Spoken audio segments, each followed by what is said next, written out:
Au fil de cette édition, nous irons en Alsace, où une association propose un voyage en train comme en 1901, nostalgie et canotier. Nous irons dans le Périgord, où un couple d'anciens soigneurs de zoo s'apprête à ouvrir un sanctuaire destiné à recevoir les éléphants de cirque retraités.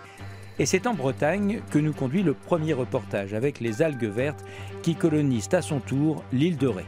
Les communes de cette île hautement touristique se défendent contre l'invasion malodorante. C'est le cas de la petite ville de la Flotte. Drapeau vert sur la plage centrale de la Flotte en Ré. Pourtant, la vigilance est de mise. Des amas d'algues vertes s'entassent sur le sable. Du coup, certains vacanciers désertent la plage pour l'herbe voisine. C'est terrible. Et encore aujourd'hui, ça va un peu, mais il y a certains endroits sur l'île de Ré où c'est horrible.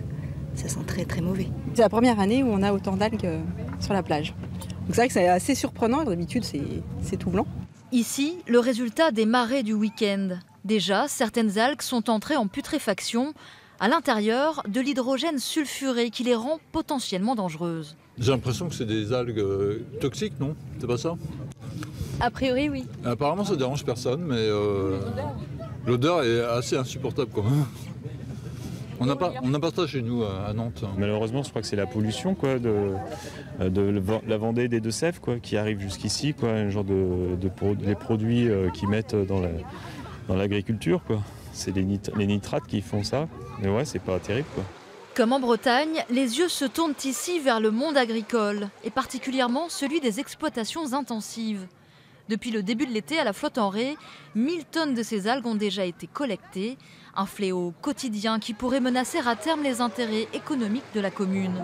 Dans ces restaurants du bord de mer, les touristes ont appris à vivre avec l'odeur des algues. Moi je trouve que ça sent l'iode, c'est plus prononcé que sur d'autres stations. Je trouve qu'ici c'est une odeur qui est très prononcée. Alors c'est peut-être effectivement des algues, je ne sais pas. Je pense qu'il faut s'en saisir parce que c'est important que la plage soit belle et accueillante pour les touristes qui viennent. On vit vraiment du tourisme, donc il faut tout faire pour que ce soit propre. Message reçu pour la mairie qui finance le ramassage des algues et leur transformation en compost.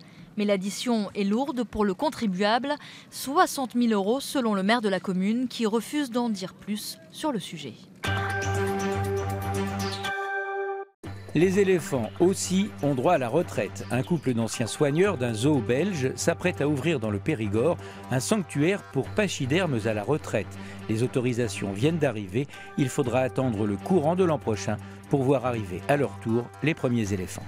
Le rêve va donc devenir réalité pour Sophie et Tony. Ils ont reçu cet été le feu vert de l'administration pour détention d'animaux exotiques. Leur projet, baptisé Elephant Heaven, en français le paradis des éléphants, est donc sur le point d'aboutir. Il y a 3 ans, l'administration, c'était dur.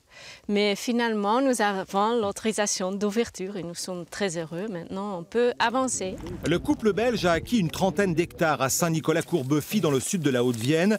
Dans un premier temps, courant 2018, 3 éléphants de cirque viendront ici prendre leur retraite. Un enclos de 4 hectares sera tout d'abord aménagé avec des boxes chauffées. À terme, 10 pachydermes pourront s'y installer. Les 2 anciens soigneurs du zoo d'Anvers ont reçu le soutien de plusieurs associations de défense des animaux ainsi que d'un héritier de la dynastie Bouglione. Ce projet il est formidable.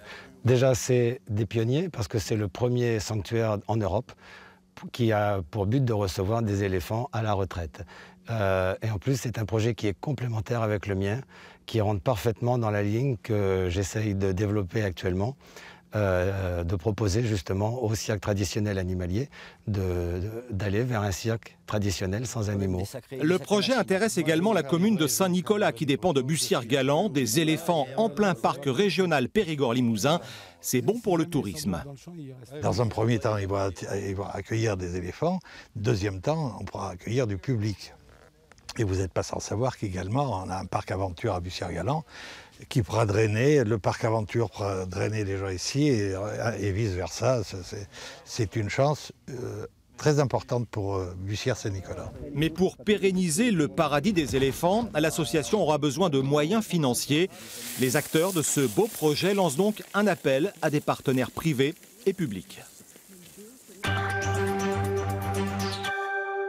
C'est un périple dans l'espace, mais aussi dans le temps. En Alsace, une association propose de faire un voyage en train un peu différent. Ici, pas de TER. Le départ se fait en gare de Cernay, dans le Haut-Rhin, un matin de 1901. 12 km à la vitesse des trains de l'époque, un brin de nostalgie. 10h30 en gare de Cernay-Saint-André. Imaginez, nous sommes en 1901. Près de 120 voyageurs prennent place dans ce train à vapeur. C'est parti pour 12 km de balade, tranquille, jusqu'à Sentheim. Une ambiance désuète, un autre monde déjà pour la dernière génération. C'est vraiment cool de faire une visite de ce que nos ancêtres ont bâti, des trains et tout, de l'armée. C'est vraiment une super visite. Et oui, le train à vapeur, ça donne même envie de retourner à l'école. Mais ici, il suffit de se prendre pour un voyageur d'autrefois et imaginer des scènes d'époque.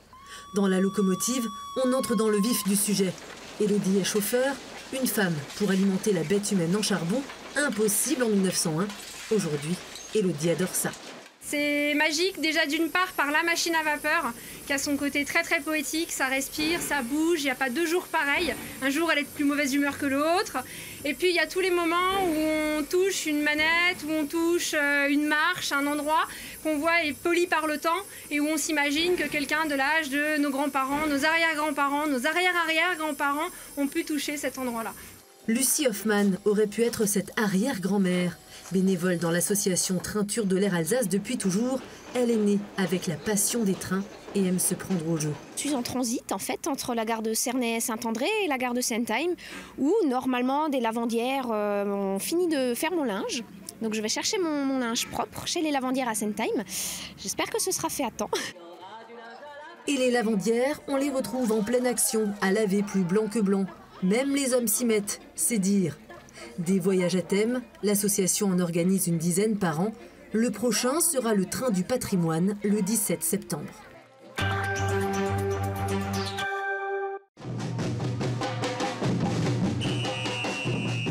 Et pour refermer cette édition, un petit tour à Metz, où se sont refermées hier les fêtes de la Mirabelle, le fruit régional.